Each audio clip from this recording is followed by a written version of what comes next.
येणाऱ्या 8 डिसेंबरला प्रत्येक वर्षीप्रमाणे हिवाळी अधिवेशन कर्नाटक सरकार सुरू करत आहे. पण ही अधिवेशन गोव्याला फिरायला पिकनिकला आल्यासारखं होऊ नये, लोकांच्या मनात ती भावना निर्माण व्हायला लागल्या आणि सरकार उत्तर कर्नाटकावरती अन्याय न करता इकडली विकास कामं कशी राबवता येईल, उत्तर कर्नाटकावर अन्याय होऊ द्यायचं नाही अशी भावना ठेवून त्यांनी काम करावं असे भारतीय जनता पार्टीचे आम्ही सगळे नेते मंडळी बसून मागणी कर्नाटक सरकार पुढे ठेवतोय. आणि त्याचप्रमाणे गेली अनेक दिवस उत्तर कर्नाटकातील शेतकरी आंदोलनाच्या माध्यमातून त्यांच्यावर होणाऱ्या अन्यायाबाबतीत आवाज उठवण्याचा प्रयत्न करत आहेत. पण तिकडं ज्या पद्धतीनं सरकार त्यांना मान सन्मान द्यायला पाहिजे किंवा त्याची काळजी करायला पाहिजे तसं काही आम्हाला दिसून येत नाही. त्यांच्याबद्दल चिंता नसल्यासारखं दुर्लक्षित करण्याचं काम हे सरकार करायलंय.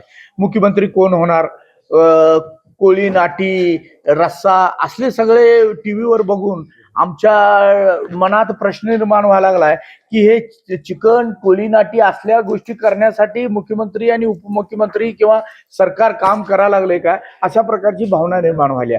त्या शेतकऱ्यांच्या वरती होणाऱ्या अन्यायाच्या विरोधामध्ये 9 तारखेला आमच्या भारतीय जनता पार्टीचे राज्याध्यक्ष विजयंत यांच्या नेतृत्वाखाली आमचे सगळे बेळगाव जिल्ह्यातील नेते मंडळी, आमदार खासदार किंवा आजी माजी आमदार खासदार या सगळ्यांच्या नेतृत्वाखाली सगळ्या शेतकऱ्यांच्या सहकार्यानं भारतीय जनता पार्टी कार्यकर्त्यांच्या सहकार्याने विधानसभेला घेराव घालण्याचा कार्यक्रम 9 तारखेला येड्रप्पा मार्गवरील मालिनी सिटी पासून सुरू करून विधानसभेला घेराव घालून सरकारला जाब विचारण्याचा कार्यक्रम आम्ही करतोय. मी सगळ्या शेतकरी बांधवांना, सगळ्या बेळगाव भागातील किंवा उत्तर कर्नाटकातील माझ्या शेतकरी बांधवांना विनंती करतोय, सरकारला जाब विचारण्याचं काम आम्हा सर्वांचं आहे.